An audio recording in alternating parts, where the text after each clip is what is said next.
श्री स्वामी समर्थ. तुम्हा सर्वांचं आपल्या यूट्यूब चॅनलवरती मी अगदी मनापासून स्वागत करते. तुमच्या मनातील सर्व चांगल्या इच्छा स्वामी महाराज पूर्ण करोत हीच स्वामींच्या चरणी प्रार्थना करते आणि आजच्या व्हिडिओला सुरुवात करते. नवरात्रीचे फक्त 2 दिवस राहिलेले आहेत आणि तुम्ही नवरात्रीमध्ये काही कारणाने तुम्हाला सुतक पडलेले असेल किंवा तुम्हाला इतर काही अडचणी असतील ज्यामुळे तुम्हाला देवीची सेवा करता आली नसेल, तुमच्या कुलदेवीसाठी तुम्हाला काहीच करता आलं नसेल, तर तुम्ही अजूनही 2 दिवस आहेत. तर या 2 दिवसामध्ये तुम्हाला 2 गोष्टी ह्या आवर्जून करायच्या आहेत.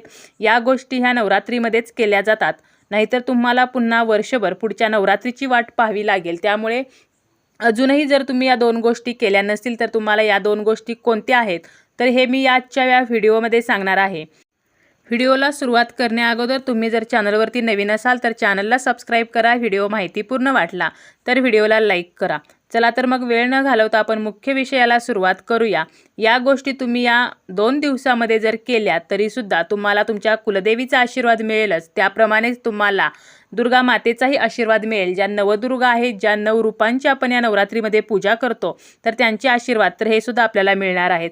पहिली गोष्ट आहे ते म्हणजे तुम्हाला करायचं आहे कन्यापूजन. आता तुम्हाला कन्यापूजन करणे शक्य झाले नाही तर काय करायचं तर हे सुद्धा मी शेवटी सांगणार आहे. पण त्या अगोदर कन्यापूजन कसे करावे तर हे मी सांगते. तुम्हाला 9 कुमारिकांना घरी बोलवायचं आहे. या कुमारिका 2 ते 10 या वयोगटातील असाव्यात. ज्यांना अजूनही पिरियड चालू झालेले नाहीत तर अशा मुलींना घरी बोलवायचं आहे. 2 ते 10 वयोगटातील 9 कुमारिकांना घरी बोलवल्यानंतर त्यांचं स्वागत आपल्याला करायचं आहे. त्यानंतर एका ताटामध्ये प्रत्येकीचे पाय आपल्याला धुवायचे आहेत. स्वच्छ पाण्याने पाय धुवायचे, ते आपल्या पदराने किंवा स्वच्छ कपड्याने पुसायचे. त्यावरती आपल्याला कुंकवाने स्वस्तिक काढायचं आहे. त्यावरती तुम्ही फुलांच्या पाकळ्यासुद्धा अर्पण करू शकता. ज्या प्रकारे आपण देवीची पूजा करतो तर त्या प्रकारेच आपल्याला या कुमारिकांची सुद्धा पूजा करायची आहे.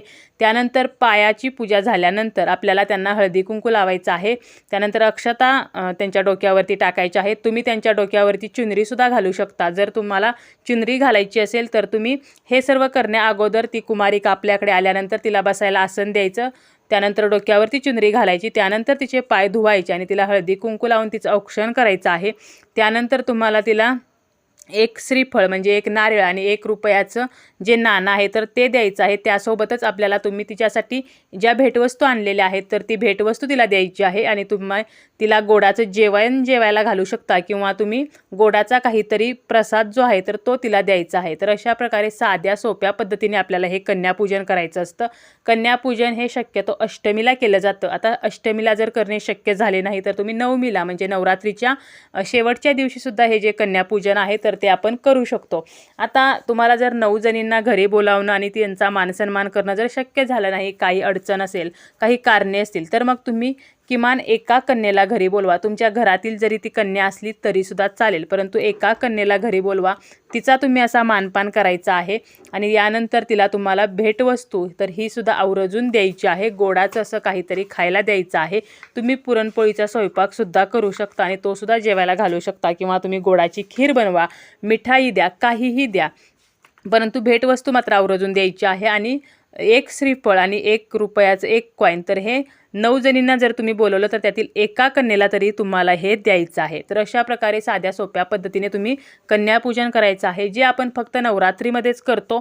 आपल्याला माहीत आहे की 4 नवरात्री आहेत, परंतु 2 गुप्त नवरात्री आहेत, 1 चैत्र नवरात्री आहे जी आपल्याकडे सहसा साजरी केली जात नाही, परंतु शारदीय नवरात्र जी आहे तर ती आपल्याकडे साजरी केली जाते आणि नवरात्रीमध्ये कन्यापूजनाला खूप महत्त्व आहे. त्यामुळे तुम्ही अशा प्रकारे हे कन्यापूजन जे आहे तर ते करू शकता.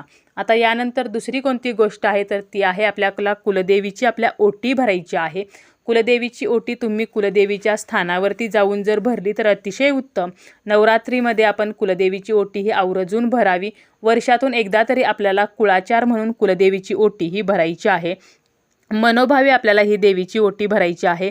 यामुळे आपली आध्यात्मिक उन्नती तर होतेच, परंतु आपल्या घरावरती कुलदेवीचा आशीर्वाद जो आहे तर तो राहतो. आपल्या कुळाचं रक्षण ही आपली कुलदेवी करत असते आणि आपल्या कुळाचं रक्षण व्हावं, आपल्या घराची भरभराट व्हावी, तर यासाठी आपल्याला कुलदेवीच्या काही सेवा आहेत. तर त्यापैकी अत्यंत महत्त्वाची मानली जाणारी ही सेवा आहे की जी कुलदेवीची ओटी भरणे.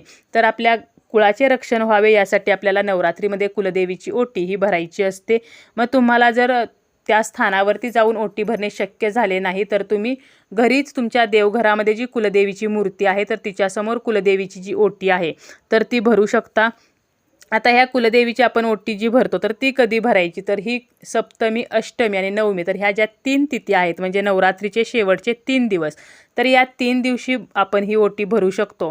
परंतु अष्टमी आणि नवमीला ओटी भरणे याला अनन्यसाधारण महत्त्व आहे। आता या ओटी जी आपण भरतो तर यामध्ये काय असायला हवं, तर यामध्ये साडी असायला हवी, साडीच असायला हवी, कारण वर्षातून एकदाच आपण ही ओटी भरणार आहोत। साडी घेताना ती नऊवारी काठपदराची सुती साडी असावी, त्याप्रमाणेच खण असावा, त्यानंतर त्या ओटीमध्ये नारळ असायला हवा, गहू किंवा तांदूळ, हळदी कुंकू, एक हळकुंड, एक सुपारी, एक खोबऱ्याचा तुकडा किंवा खोबऱ्याची वाटी, एक वेलची किंवा बदाम, त्यानंतर तुम्हाला सौभाग्यवान घ्यायचं आहे। सौभाग्यवानाचं जे ओटीसाठी छोटंसं पॅकेट मिळतं तर ते सुद्धा तुम्ही घेऊ शकता, किंवा मग तुम्ही 6 हिरव्या बांगड्या ठेवू शकता, एक मंगळसूत्र ठेवू शकता, जोडवी ठेवू शकता, तर असं कोणतंही जो सौभाग्यवान आहे तर ते ठेवलं तरीसुद्धा चालेल। यानंतर एक फळ किंवा 5 फळे ठेवायची आहेत, वेणी ठेवायची आहे, वेणी ठेवा, गजरा ठेवा किंवा हार ठेवा, आणि दक्षिणा यथाशक्ती मग तुम्ही 21 रुपये ठेवा, 51, 101, 501, तुम्हाला जे शक्य असेल तर तेवढी दक्षिणा ठेवायची आहे। आणि यानंतर सर्वात महत्त्वाचं ते म्हणजे तांबूल, ज्याला आपण पानाचा विडा म्हणतो, तर हा पानाचा विडा ओटीमध्ये असायलाच हवा, त्याशिवाय ही ओटी पूर्ण होत नाही, तर हा विडा ठेवायचा आहे। आणि एवढंच साहित्य वापरून आपल्याला कुलदेवीची ओटी ही भरायची आहे। आता तुम्ही स्थानावरती जाऊन भरत असाल तर ती ओटी आपल्याला तिथेच ठेवून यायची आहे, परंतु जर तुम्ही देवघरात कुलदेवीची ओटी भरणार असाल तर तुम्हाला या ओटीच्या साहित्याचे पुन्हा काय करावं, तर या ओटीमध्ये जी आपण साडी वगैरे वापरलेली आहे तर ती तुम्ही स्वतः वापरू शकता, किंवा एखाद्या सुवासिनीला तुम्ही आहे तशी ओटी जरी दिली तरीही चालेल। जे गहू तांदूळ आहेत तर ते आपण घरामध्ये त्याचा भात करून खाऊ शकतो, आपल्या घरातील धान्यामध्ये ते मिक्स करू शकतो, फळेसुद्धा आपण खाऊ शकतो। आणि यामध्ये जी दक्षिणा आहे तर ही दक्षिणा तुम्ही एखाद्या देवीच्या मंदिरामध्ये दान द्या, किंवा तुम्ही जेव्हा तुमच्या कुलदेवीच्या ठिकाणी जाल तर त्यावेळेला यामध्ये एक्स्ट्रा पैसे घाला आणि त्या ठिकाणी तुम्ही ही जी दक्षिणा आहे तर ती देवीला अर्पण करा। तर अशा प्रकारे आपल्याला या 2 गोष्टी या नवरात्रीमध्ये करायच्याच आहेत। आता कुलदेवीची ओटी कशी भरायची याचा डिटेलमध्ये व्हिडिओ आपल्या चॅनलवरती आहे, त्याची लिंक मी डिस्क्रिप्शन बॉक्समध्ये देते, तुम्ही ती पाहू शकता। तसेच कन्यापूजन कसे करावे तर याचासुद्धा इन डिटेल व्हिडिओ आपल्या चॅनलवरती आहे, तर तीसुद्धा लिंक मी डिस्क्रिप्शनमध्ये देणार आहे, तर तीही तुम्ही पाहू शकता। आता अजून एक महत्त्वाची मानली जाणारी सेवा आहे ती म्हणजे कुंकुमार्चन सेवा। कुंकुमार्चन आपण वर्षभरात कधीही करू शकतो, कोणत्याही मंगळवारी, पौर्णिमेला, कोणत्याही शुक्रवारी करू शकतो, परंतु नवरात्रीमध्ये तुम्ही जर कुंकुमार्चन केलं तर यालासुद्धा अनन्यसाधारण महत्त्व आहे। आता नवरात्रीमध्ये आपण देवी जी आहे तर ती घटी बसवलेली असते, मग कुंकुमार्चन कसं करायचं असाही प्रश्न पडतो।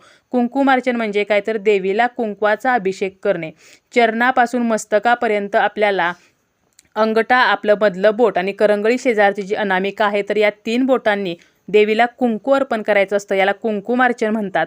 आता देवी घटी बसवलेली असल्यामुळे मग आपण कुंकुमार्चन कशाला करायचं, तर तुम्ही एक सुपारी घेऊ शकता आणि त्या सुपारीला तुम्ही कुंकुमार्चन करू शकता, किंवा तुम्ही कवड्यांना सुद्धा कुंकुमार्चन करू शकता, किंवा एखादा नवीन आरसा घ्या, त्या आरशामध्ये तुम्हाला देवीचं जे प्रतिबिंब आहे म्हणजे देवीच्या समोर हा आरसा धरायचा आहे आणि यानंतर या आरशाला सुद्धा तुम्ही कुंकुमार्चन करू शकता।